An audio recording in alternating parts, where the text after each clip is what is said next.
can hear you a little bit better. Discharge. So,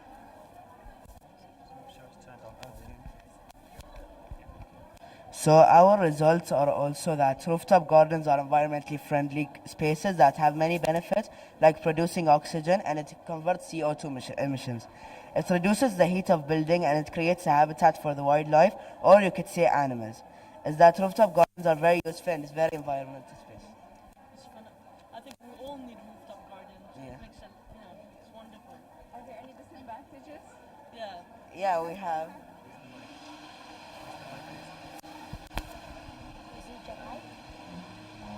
So the disadvantages is that sometimes it can reduce heavy weight, okay, which causes many problems inside the house, so which is internally. So this is like one of the disadvantages that are really important. And how about water consumption? Can you get away with using as little water as possible, or do you need to consume in this day and age? Is it sustainable? Yeah. Yeah? Okay, fantastic. So like our main point is it useful? Yeah. Fantastic. Thank you so much. Thank you very much, boys. Thank you so much. okay, hello everyone. Can you use the mic and present to our guests, please? Who would like to start? Yalla. Does color affect memory? By أحمد مهبولين فيصل خلف.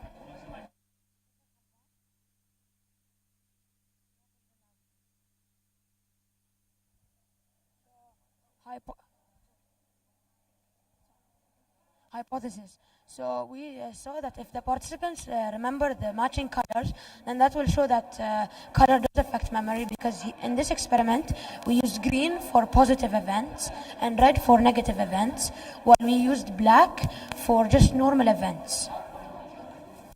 materials.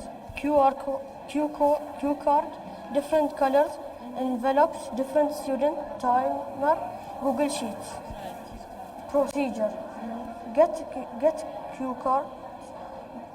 Get a black marker that matches it. Give people certain time to study the dates. Let them study the dates for 10 minutes.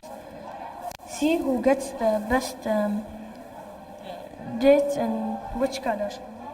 Add all the information in a table and record to see who gets the different and which color. What did you discover after this? Which colors affect?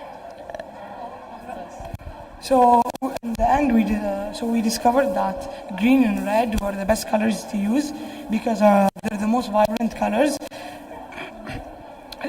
And also, you can see from our table that when we used green and red, most of the time people got 4 out of 4, or here in the random they got 2 out of 4. 2 out of 2. I mean, sorry. And also, there are many things that we could have done better in the experiment. Like we could have gotten people with similar IQ, or a quieter room because the room was very loud that we tested it in.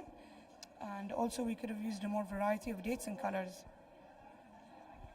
You may be asking, what is a brain? A brain is a very complex organ that controls everything that happens in your body. And memory is a part of the brain that takes information, stores it, and then you can use it whenever you need to. And the part of the brain that uses the memory is called the hippocampus, and it's located under each lobe, and it's part of the formation called the hippocampal formation. Thank you very much. Thank you so very much, boys. تفضل يا حياكي.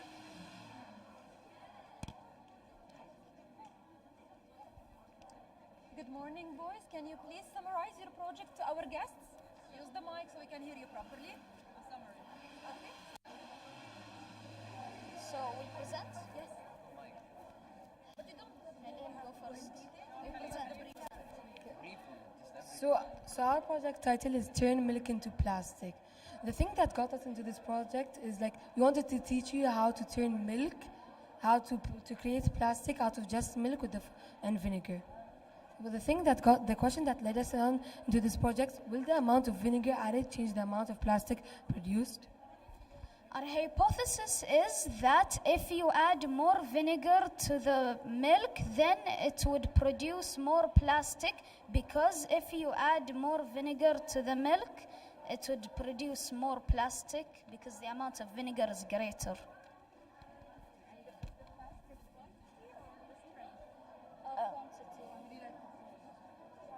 Okay. Our background research was milk has something called casein, and even plastic has casein. And when you heat up the milk and add vinegar, the casein molecules will unfold to become a polymer chain. It could be in both ways, like this and a pattern. And then we leave it to dry, and it's become like this. And there is something called green chemistry. Green chemistry is like a way of making plastic with renewable materials. Unlike oil, it will finish soon, but milk won't finish anytime soon. And there is this thing called, there is acid that you can't use now because it's too dangerous, so use vinegar instead. It's like similar. And our materials were milk, vinegar, and a hot plate. Our procedure was we heated up 250 ml of milk to 57 Celsius. And then we put a specific amount of tablespoons of vinegar, for example 1, 2, or 4. And then we mix the mix with the spoon, and then we scoop out the plastic, and then we mold it until it dry, and then we leave it to dry. As you can see, would you like to try some of our plastic? As you can see, these are our results. 1 tablespoon of vinegar produced 20, a mass of 20. 2 tablespoons of vinegar produced 18. 4 tablespoons of vinegar also produced 20. 8 tablespoons produced only 16 mass. We analyzed those results may not be accurate because when we were scooping out the plastic, we didn't scoop it all. As you can see here, that's like there's a lot of tiny bits. And we just got annoyed, and we didn't scoop out all of it. So we can like find out if our big question is correct if we try again and scoop it all out. What we learned? We learned that we can make plastic in other ways. And this is a green, natural way without using oil and petroleum. And we know the recipe amount of vinegar which is the best to add to the milk to get the most plastic. Have you tried thinking of other types of vinegar? Apple cider. No, we're using white vinegar. White vinegar. So maybe for future direction, we can try it with different type of vinegar if time permits. What kind of things would you look into then, other things? Maybe different types of vinegar. Like malt vinegar, apple cider vinegar, there's lots of... Does it do the same? Maybe change the milk, low fat, full fat, Yeah, yes. interesting. Good luck, boys. Thank Well you so done. much. Really good job.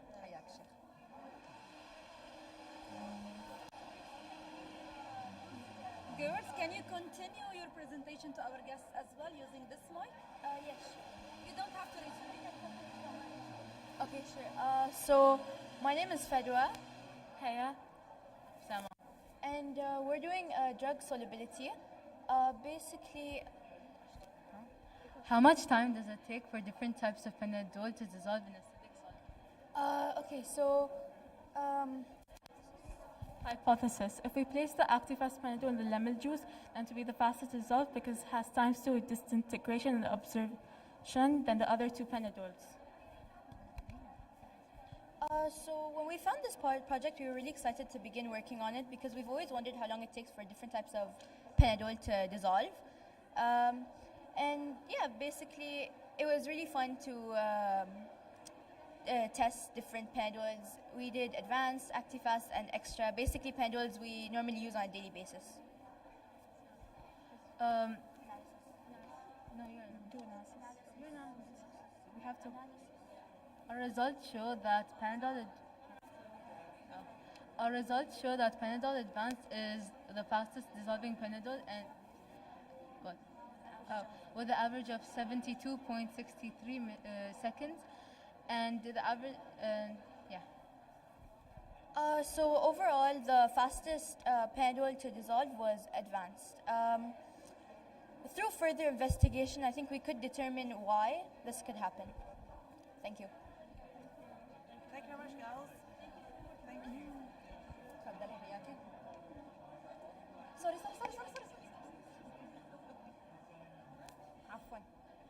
Okay, boys, can you please present to our guests? Use this mic for a louder voice. Hello, my name is Layth Al-Masqati.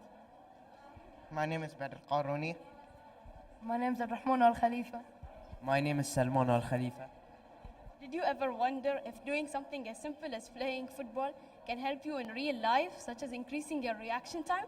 Well, the title of our project is How Fast is Your Reaction Time? The main reason we picked this project is because we all really like playing football, and it is one of our favorite hobbies to do. Our big question is, can playing goalkeeper improve your reaction time? Our hypothesis is if we play goalkeeper, then our reaction time will increase because we're training our brain to react faster and faster to each of the shots. Before you know anything, you might need to know what reaction time means, because it may be a new term to you. Reaction time is the time in between of an event happening and you responding to that event happening. So the event happening is called a stimulus, and the part of your brain called the integrating center is the part of your brain that responds to any type of stimulus. Reaction times can also help you not cause big injuries. For example, in F1, if a car in front of you stops or this, you need a quick reaction time to swerve out of the way. What we did, we took a ball and we shot it at the goal, and the goalkeeper needs a quick reaction time to catch it so we don't concede a goal. If you want to see an example of how important reaction time is in sports, you can see this video. So before anything, there is this car. It's going at around 100 kilometers per hour, and there's a car behind it going at around 300 kilometers per hour. This car was starting to have an engine failure, and the car behind it needed to swerve out of the way very fast. It was going to crash it if it did not. Our materials needed for this project is a goal, a football, 4 volunteers, and goalkeeper gloves. Our procedure was to take you and three volunteers to a football pitch. Before you do anything, pick a volunteer and measure the reaction time 5 times on the Human Benchmark website. Then you shoot 15 shots against him. After you've shot the 15 shots, you'll measure his reaction time 5 times again to compare before and after. You'll repeat this process 3 more times with each of the volunteers, and we did this in trials of 3. The analysis we got after conducting this experiment was if you play goalkeeper, your reaction time will actually increase, meaning our hypothesis was correct. In trial 1, 2, and 3, our reaction time increased by almost 30 milliseconds after playing goalkeeper. In our first trial, it was 314 milliseconds before playing and 280 milliseconds after playing to respond to the stimulus. And in trial 2, it was 305 milliseconds before playing and 281 milliseconds after playing. And in our last trial, it was 310 milliseconds before playing and 286 milliseconds after playing. After conducting this experiment, we have learned that playing goalkeeper can increase your reaction time because the ball is like a stimulus and the interneuron part of your brain will react to the stimulus. We hope you can learn all of this information. This is the Human Benchmark website. When it says wait for green, you wait for it to click green. When you click green, you need to wait for it to say the blue, where it will check how much milliseconds you reacted to the stimulus. If you want to conduct this experiment, or maybe if we wanted to take it further, what we should have done is, take more people to conduct the experiment. Let's say maybe instead of 4, like 8. And we do more trials instead of 3, maybe 5 to 7 trials. And lastly, we also thought of maybe doing for 4 boys and 4 girls to see if there's any difference between gender. And yeah, that is all. Thank you for listening. Thank you so much for this amazing presentation, boys. You did very well. Thank you. تفضلي. Boys, good morning. Can we give a brief presentation about our project to our guests? Okay. So in our presentation, we tested that if we play video game while moving, our heart rate will increase than while sitting. My name is Sabah Al-Bin Ali. My name is Khalid Al-Kitmi. My name is Hisham Ali. My name is Hamad Al Dosari. And can a video game be a form of exercise? Our materials are a stopwatch, and then a notebook, a VR laptop, and a PlayStation 5.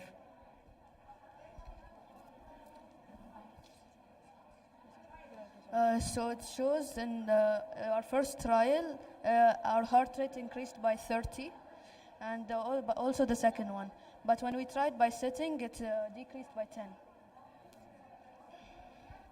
So we concluded that our hypothesis was correct, and that when we played video games while moving, our heart rate increases, but while we sat, our heart rate decreased. Thank you. This is something, right?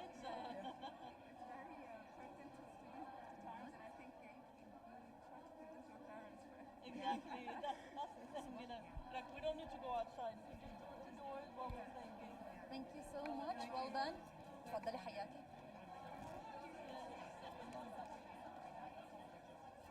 Okay. Can we give our guests a brief presentation about your project? Use the mic for a louder voice. Okay. How well do sanitizers work? Okay, our objective is to determine which sanitizer works best with eliminating bacteria. And we will be using today Dettol, Medflex, Lulu, and alcohol wipes and water.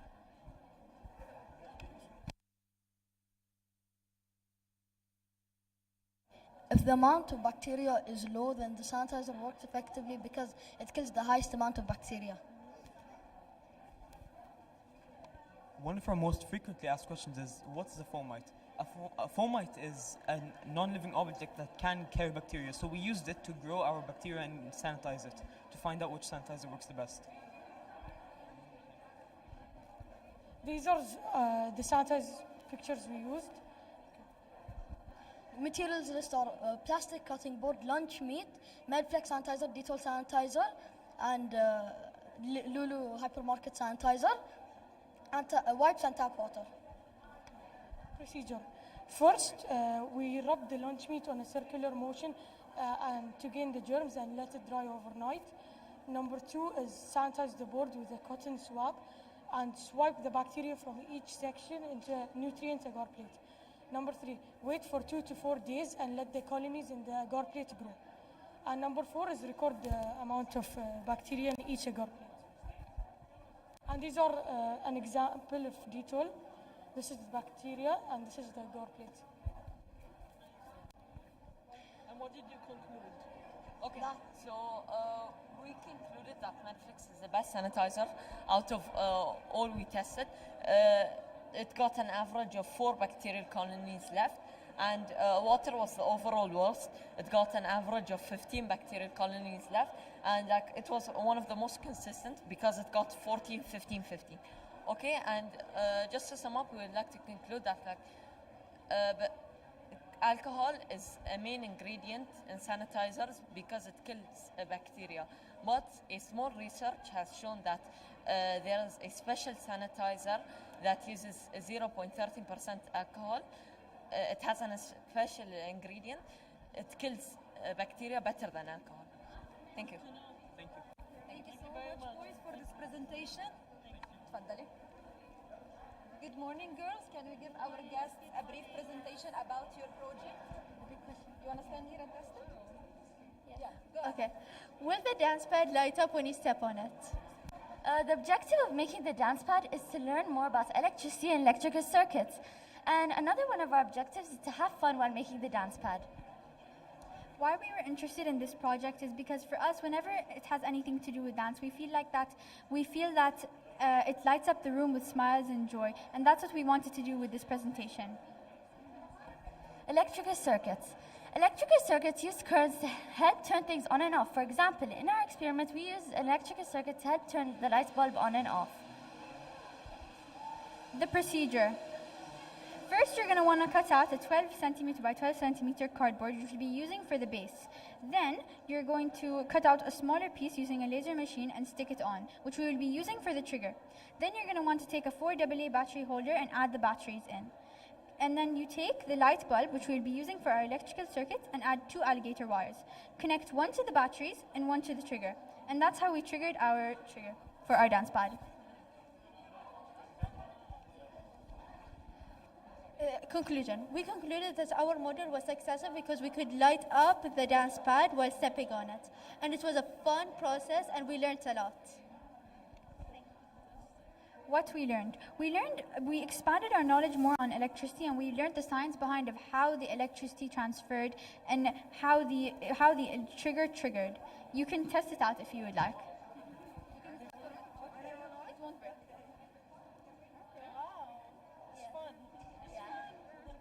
And the purpose of the dance pad in the world, if we expanded our knowledge and maybe even expand on the dance pad, we are able, with the same technology, we are able to trigger doors, make escalators move.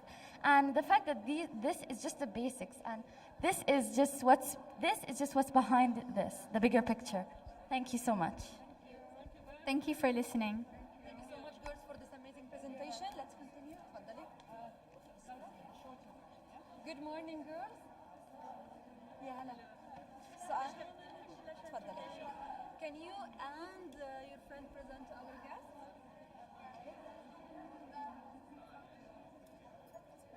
Hello, my name is Khawla.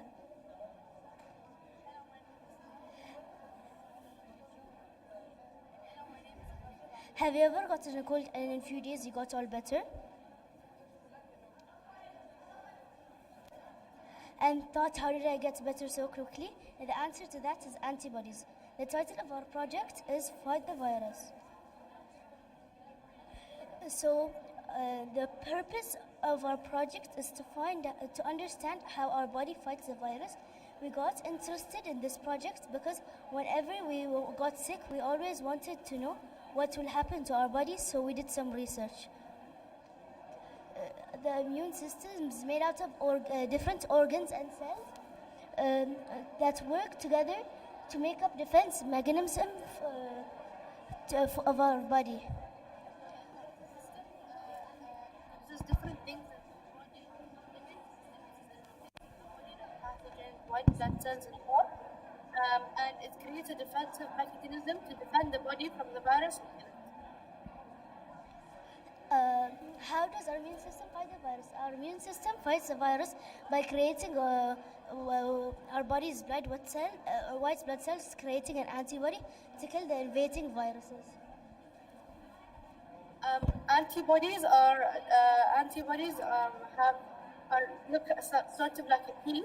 How let me show you we will a model of it. This is the antibody inside your body, but it's way smaller, so it will be like here or here. It will lock in almost like a pea, and that's how it kills the virus in your body. So basically what we did is we covered a magnet with plastic wrap and put it in a jar with salt and iron filling. The iron filling is the virus and the salt is the magnet is the antibody. So we shook it up and then we removed all the the iron filling from the magnet to see how much the magnets remove iron filling. So each time we'll add one more like that. And then this is the table that explains how much we got each trial. So the trial 1, you could see we got the same amount. Trial 2, we got the double amount. Trial 3, we got triple the amount. Trial 4, we got quadruple the amount. And then here is our results. Thank you for listening. Thank you so much. You would like to say something, Latifa? So the iron fillings represent the virus and the magnets represent the antibodies, and we shook them together to see how much of the magnet will attract the virus to represent your body, and the table shows the results that we got. Thank you, girls. You did amazing. تفضلي حياتي. Okay, boys, get ready. We're going to present to our guests. تفضلي حياتي. Use the mic for a louder voice. السلام عليكم. أنا اسمي فيصل. My name is Rawshat. My name is Ali. My name is محمد. البروجكت مالنا هو building a hovercraft. Our big question is how can we build a hovercraft and how will it work? our objective is to make a building hovercraft that works, and the purpose of it is to transport from a place to another with heavy objects. The materials are materials you can find in your house, like a leaf blower, a tabletop, some tape, and staplers. How does the hovercraft work? The hovercraft uses air pressure to lift itself up, and then it hovers on flat surfaces. As a group, we conclude that we were able to make a functioning hovercraft that was able to transport heavy objects from one point to another. And even though we had many complications, we were able to solve them as a team. Our analysis is after building trials and trials, the first three didn't work, and we started with we started with a CD with a balloon, so it has air pressure and it will move. Then we did trials and trials until it worked. Would you like to see how it works? Yes. Can you move? بسم الله الرحمن.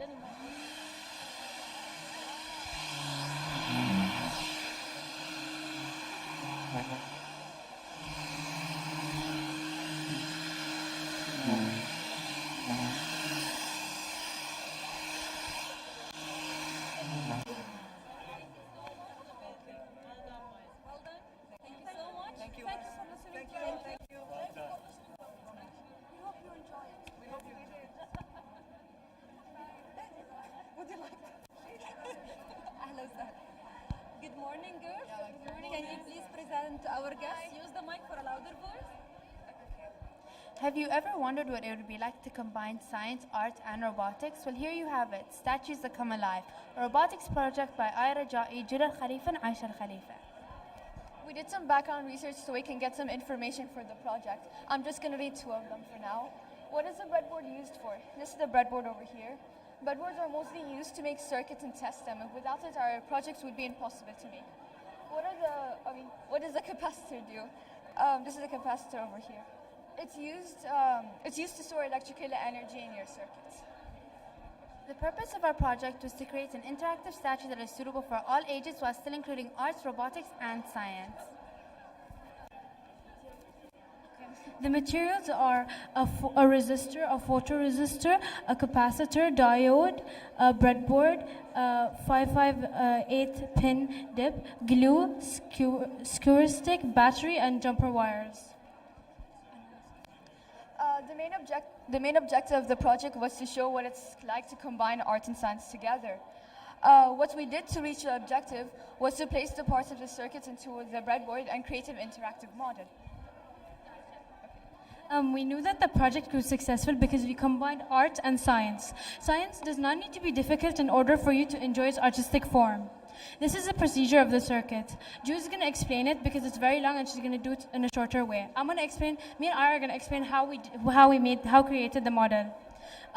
We took some clay, we made the head, the torso, and the skirt separately. Then we used a skewer to attach all of them together. Once the project dried, we decided to paint it and then moved on to the arms.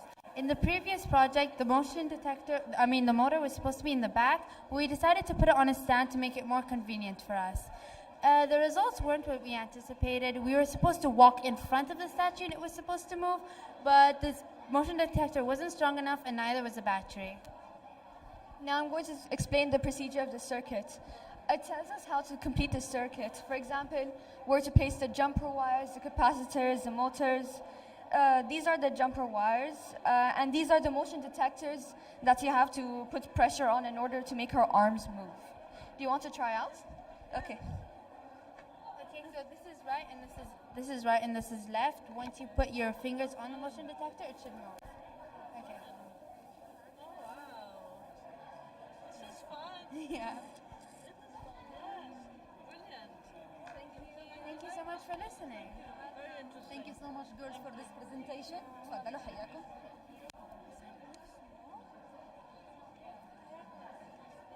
Good morning, guys. Can we give our visitors a brief presentation? Hi, my name is Yasmin. Hi, my name is Maria. Hi, my name is Fatma. Hi, my name is Ali. And today we're going to talk about shaping your thoughts. Our main goal in this project is to see whether incorrect labels on different shapes can affect the speed of identifying the shape. We give the students these papers and we time them to see if they could say the shape or the words inside. So for the background research, we did this model to show that the connections as a child grows, these connections are formed and these connect the auditory and the visual cortex. So basically these connect the sound you hear and the word you see so you understand the word that you're reading or hearing. And as the result, the shapes with the correct words took the least amount of time, and the most amount of time it took this one with the wrong labeled names on it. So based on the table that is shown right here, it showed us that the shapes with the correct words took the least amount of time with 59 seconds as the average. On the other hand, the shapes with the incorrect words took 154 seconds as the average, which gave us a 75 seconds difference. So it showed us that the brain listens more to the words than the shapes. So in this project, we could have improved by taking like a more quieter place so the volunteers don't get distracted. Because we chose the hallway, but the hallway was like with people passing by, they would get distracted and they would like get more time. So like it would be that like the average time wouldn't be accurate. And to sum it up, we learned that the brain focuses more on the words than the shape. I'm looking at that and it's so hard to read because my brain is not computing. It's just amazing. Thank you so much, girls, for this amazing presentation. It's good for testing, to test like the mind and stuff like that.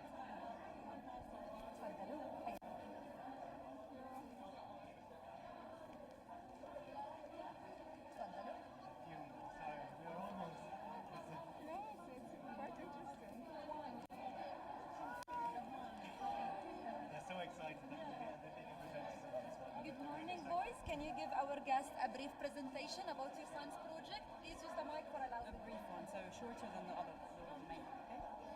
Hi, today we'll be talking about the ultimate Frisbee aerodynamics. My name is Abdullah Mubarak. And my name is Dina Qusaybi. Today we made an experiment on how to throw a Frisbee the farthest way possible. We used a Frisbee and a measuring tape. So how does angular momentum relate to aerodynamics? The objective of this experiment is to know the principles of aerodynamics and to know how to throw a Frisbee the farthest way possible.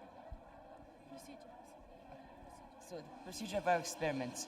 So first we have to get the equipment ready and practice throwing the Frisbee. We have to throw the Frisbee in 3 different angles: the negative angle, positive angle, and a straight angle. Then we have to throw the Frisbee in the positive angle and negative angle 20 times, but the straight only 10 times. But then take all your data, get your average, and put it in your notebook.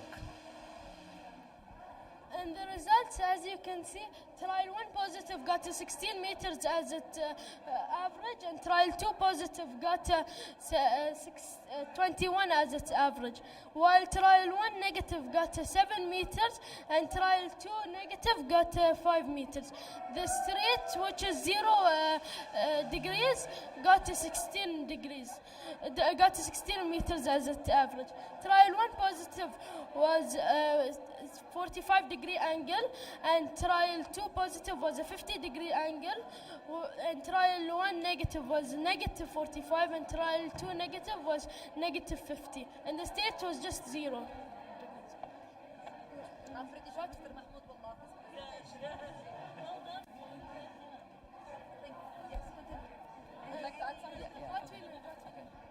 So we learned from this experiment that the most efficient way to throw a Frisbee is in a 50-degree angle, which were we used in the trial 2 positive and also got the furthest distance.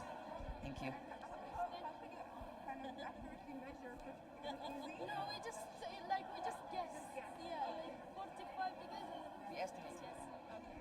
Thank you so much, guys. You did a great presentation. تفضل. Good morning, boys. Can we give our guest a brief presentation about our science fair project? Use the mic for a louder voice. تفضل. It's on? It's on. Our project talks about the easiest way of filtering water. In our project, we use carbon to filter water. We use two types of carbon, powdered carbon and granulated carbon. In the end, after mixing granulated carbon and powdered carbon with different consistencies of water just to see how effective it can really be, we found out that granulated carbon filtered water the best since it is a solid and has more pores than powdered carbon. Brief. Would you like to add something? What did you conclude? What you learned from this project? Any difficulties? How we rated it? 2.1 billion. How we rated it? Huh? How we rated it? We rated it from granulated carbon and what did it? Granulated carbon was an average of 3.5, and powdered carbon was an average of 4. How did we rate it? From 1 to 10. What is 1 next? 1 to 10 is the cleanest, and 1 to 10 is the dirtiest. To round things up, we find out that granulated carbon can filter water better than powdered carbon. Granulated carbon as a solid has pores. These pores cleans water, which makes it easy to filter. Thank you so much. Would you like to add something? No, that's it. Thank you so much for this presentation. Very interesting. تفضلي حياك. Good morning, girls. Can you please give us a brief presentation for our guests about your science fair project? Use the mic, please. How much gluten is in your flour? I'm Dabi Shaheen. I'm Yara Al-Ghana. I'm Juri Abdul Khaliq. First, let's begin with our background research. First of all, what is gluten? The proteins that are found in wheat or flour are usually called gluten. Gluten is a very hard substance to control, although actions including kneading, folding, and stirring help organize it. Many people think that gluten harms people, although people who have celiac disease or are gluten intolerant are known to be harmed by it. Celiac disease. Celiac disease is a disease where a person can't digest gluten. It affects your small intestine by prevents absorbing some nutrients. Our materials and procedure. First, you need mixing bowls. Depends on how much flour you're using. Flour, we used all-purpose, self-raising, and pizza. Measuring cups, forks, cutting boards, a strainer, and a nosebag. Our procedure was, first you have to mix a cup of flour to half a cup to third-fourth of water. Mix until it's done. Then you have to knead it on a dusted table and let it rest for a while until you knead it under the water. Keep on changing the water until it's clear. What did we learn due to this experiment? We learned how much gluten people consume almost daily, and we also learned that we learned about celiac disease and the people who are harmed by it. We learned how much gluten is in each type of flour that we experimented, and we found out that self-raising had the least, while all-purpose had the most. Thank you. Thank you. Well done. Thank you so much, girls, for this lovely presentation. تفضلي حياك. I said remove your mask. Good morning, boys. Can you please give us a brief presentation about your science fair project? Hi, welcome to our project. Our project is about how does packaging affect the ripening of the fruit. My name is Hassan. My name is Mohammed. My name is Mohammed. So, the big question is which type of packaging does fruit ripen fastest in? Our hypothesis is if we put a fruit in an airtight bag, then the fruit will release a gas called the ethylene gas. So we said if we trap the ethylene gas inside the bag, then it will ripen faster. But our hypothesis was wrong. Our hypothesis was wrong because it turns out that the banana reacts to the gas in the air and creates something called ethylene gas, which causes the banana to ripe. So it's better being open.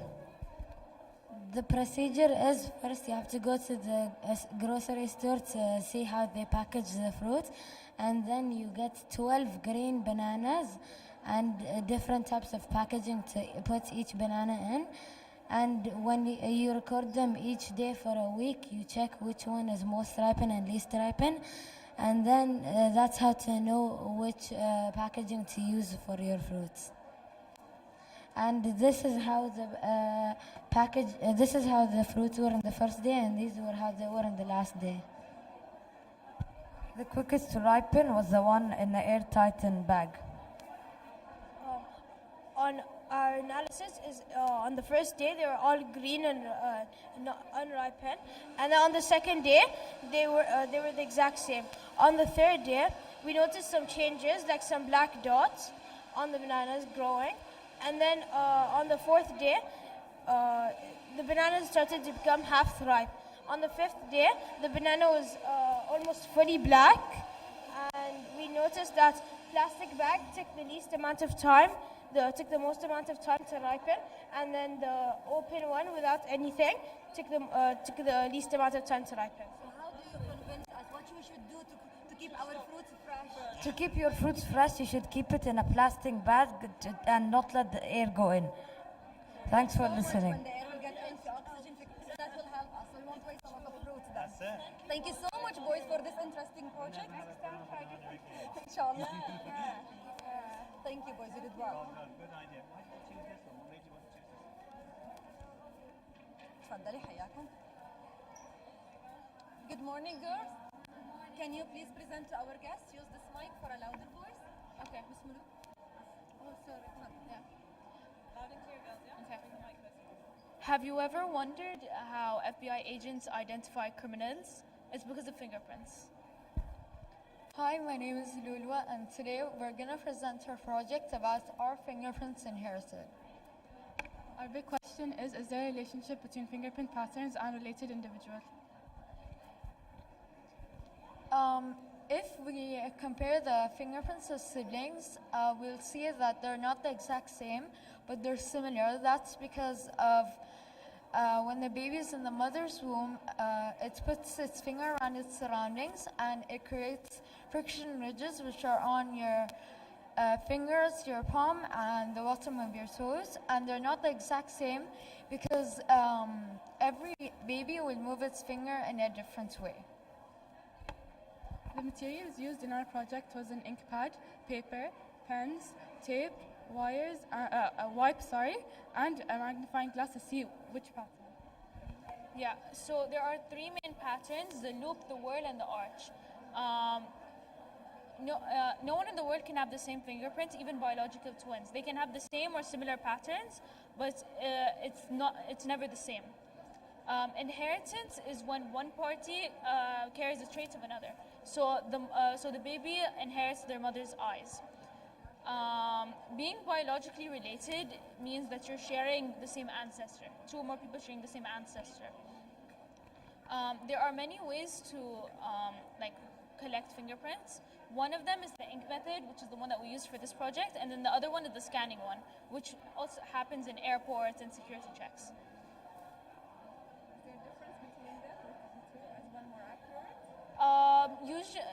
To be honest, we haven't really checked that, but I'm pretty sure that the ink one is more accurate.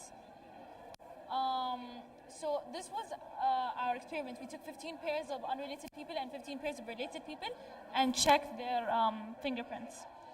So the related pairs, there were 8 pattern matches and 7 different patterns, and for the unrelated pairs, there were 6 pattern matches and 9 different patterns. Here we have the graph. It shows the non-related and related patterns. It shows the pattern match and the non-pattern match. In the results, it shows that nobody in the world can have the same fingerprints, but they can have similar patterns, but not the same thing. It's not the same fingerprint. Based on our experiment, we cannot confidently say that fingerprints are inherited or not, because the results from both groups were very similar. Based on our hypothesis, our hypothesis was incorrect. We thought that fingerprints are inherited, but they can have the same pattern, but not the exact same fingerprint. We learned how to take fingerprints. We also learned the different types of fingerprints, and we learned how to cooperatively work as a group. Thank you for listening. For this lovely presentation. Thank you so much. تفضلي حياكم. Okay, boys, can we give a brief presentation about your project? Stand up here, please, Ahmed, so we can see. Our Our objective is about a 3D printed drone frame. My name is Ahmed. My name is Abdurrahman. My name is Muhammad. My name is Abdullah. Big question. Our big question is, will the drone fly? Our objective is to make the drone fly. We try so many experiments and see if the drone can fly without crashing. In the future models, we can hope that they can use controllers with the drone to make it fly. The materials needed for this project are the 3D printer, 4 high-frequency motors, a computer that you can use Tinkercad on, wires, a battery holder, and Arduino that you can rotate the drone with, and 4 propellers.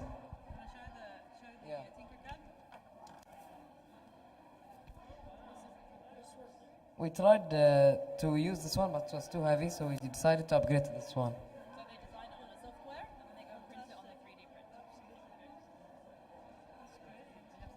So for the research, we needed a type of motors that is illegal in Bahrain. We couldn't get it. We needed approval from Bahrain. So we just had to use the normal motors you can find in supermarkets.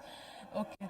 So how the circuit works, the battery holder is there to use the battery as the battery makes energy going through the wires to power the motors, and the propellers create force to lift off the ground. So the result, we got our drone to spin but not fly, as we didn't have light motors that we can use. But we're happy with our progress, because it's something hard to make a 3D printed model fly. What did we learn? We learned that 3D printed material is extremely light and very durable. We also learned that there are multiple of different motors and a variety of different motors. Like different sizes, more power, bigger and less, and all this makes the propellers rapidly spin and can make the drone fly. Here's an example of what we did, but on the way here, unfortunately, it got damaged, so it couldn't fly very well. As you can see, it can move, but there's a problem with it. It's too heavy, so it couldn't fly. Computer with C++, you use to program this. It needs to be connected to a breadboard to work, and it gives the drone more stability, better motion control, and helps it go right and left. Thank you for listening to our presentation.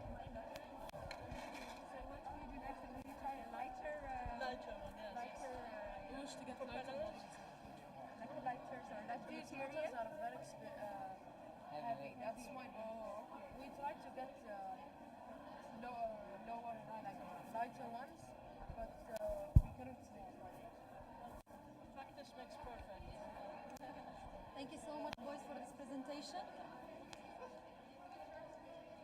Good morning, boys. Can you please give a brief presentation to our guests? Okay.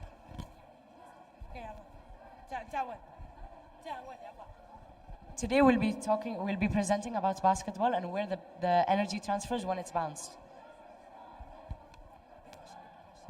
The big question is, where does a bouncing ball's energy go when it bounces? I am Abdullah Jaradat. I'm Faisal. And I'm Rashid.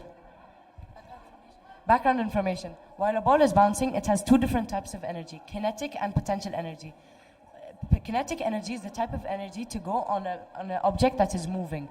However, potential energy is in an object that is either still or cannot move at all. Hypothesis. If we do 100 bounces 10 times and then we measure the temperature after and before bouncing the ball, the temperature after bouncing the ball will be higher than the temperature before bouncing, because the kinetic energy is the energy of movement turns into thermal energy. When the ball comes up here, it would be having potential energy, and when it comes down, it will be kinetic energy. Here's our graph. The blue is the temperature before bouncing. The red is after. We always thought that the red would be more than the blue, but the temperature before bouncing became higher than after. Here's another chart showing that before the ball is bounced, it has potential energy, but as soon as it starts falling to bounce, it turns into kinetic energy. Analysis. After we finished the trials, we saw that most of the temperatures of the trials were lower after we bounced the ball. We thought the temperature would rise, but only 3 out of the 10 trials were higher than the temperature, and 7 out of the 10 were lower than they were before we bounced. Conclusion. In conclusion, we can find out that the experiment proved us wrong. We thought the energy would become higher after bouncing, but it was actually higher before bouncing and lower after. As we didn't expect that, we thought that there would be different things that we could have done, such as measuring differently or using a different surface or ball. What we learned. I understood that, for example, if the car is moving, it would be having kinetic energy. And if it was above the ground, it would be having potential energy. And if the car touches anything, it would be having thermal energy, which is always there. I understood that when the ball goes up, it's potential energy. That comes down, turns into kinetic energy. I understood about the temperature rising and falling when the ball is bouncing due to its different 2 types of energies. Thank you for listening. Thank you so much, boys, for this amazing presentation. Okay, can you give us, please, a brief presentation for our guests about your project? Good morning. My name is Muhammad. My name is Salman. My name is Muhammad. And my name is Faisal. Today we're going to be presenting why do fruits turn brown. Our big question is that we want to know what substances increase and decrease the fruit browning. When you eat rotten food, it will taste pretty disgusting, and the symptoms of eating it are nausea, diarrhea, vomiting, and even food poisoning. Enzymes are bacteria that's located in your body and in the apples. One of them is called polyphenol oxidase, PPO for short. And our hypothesis is when we add lemon juice to the apple, it will stop the fruit from starting to rot. And when we poke holes to it, it will consume the air and it will start to brown. Some of the materials we used are apple juice, apples, water, lemon juice, a timer, and vinegar, and some other equipment. We first got our plates and named them, and then we got our substances and their apples. We cut the apples and put the substances on it, and then waited for some time and saw our results. Here we have our photos with the results of our experiments, and I would like to give you some time to look at them and analyze them. Here we have our table, and our table, if you're wondering what these numbers represent the color intensity of the fruit. And here is our graph. It's the exact same as the table, but just in bars. And so as you can see, poked has rotted the most, and lemon juice has rotted the least. And in conclusion, we learned that our fruits, when we put them together, we can see here that when you add poked holes to it, it would start to brown more than when you add acidic liquid like lemon juice. So to keep them look fresh, we should put acid on it? Yeah, so that gives us something when we're preparing our fruit salad then to keep it fresh. Thank you, boys, for this interesting topic. Thank you for your time. Thank you so much. Can I have it? Yeah. Thanks a lot. Okay, can we present to our guests? Continue presenting. تفضلوا حياكم. Continue presenting. Yes. No, we Hi, our project is a helping hand. My name is Nasser. My name is Azab. And my name is Faisal. And now, first of all, the big question. So is it possible to build a helping hand using household items? And our objective of this project is to learn more about the physiology of the hand. Now, the background research. Okay, so before we started the project, we decided to learn more about the hand. So the first thing we learned that there are tendons called flexing tendons that help bend your finger, and that they are also located throughout your arm, and that they serve as the rope of your bones and muscles, keeping them together. And when your muscles get damaged, they absorb some of the impact. There's a protein called collagen, and it helps keep your joints healthy. And now the materials. The materials are a cardboard tube, ping pong ball, straws, polymer clay, rubber bands, dental floss, and rubber washers. Now the procedure.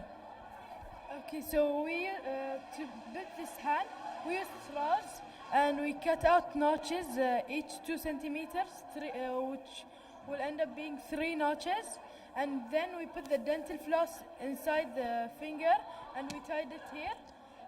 Then we attached the rubber washer to the dental floss so the finger can bend.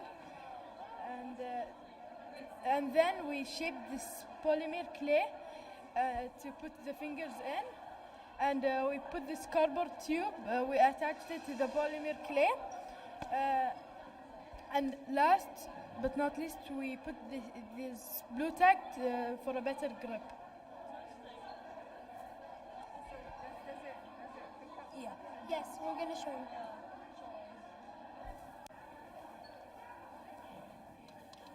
That's amazing fight.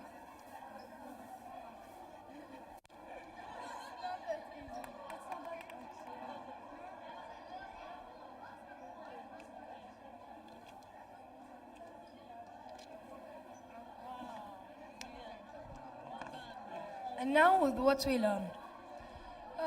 So basically, we've learned about the physiology of the hand, including shims, tendons, and joints. But at the beginning, that was not the goal. In the beginning, we wanted to use the help to help people. But then we quickly realized that that's not going to work out because you need 2 hands to make it work. So now we dedicated it to learning more about the hand in a fun way. Now the result. The result shows that you have to carry the ball with strong force for it to stay more in the hand. As shown in the table here, if you carry it with weak force, it would only be able to carry it for 1 second. With medium force, it would be able to carry it for 5 seconds. With strong force, you can carry it with 10 seconds and more. Now with the experience. This hand, you can see it is an easy hand, but it took us a lot of time to work on it, and this is our 3rd trial until it worked. Thank you. Thank you for listening. Thank you. Well done. You did a very good job. Thank you.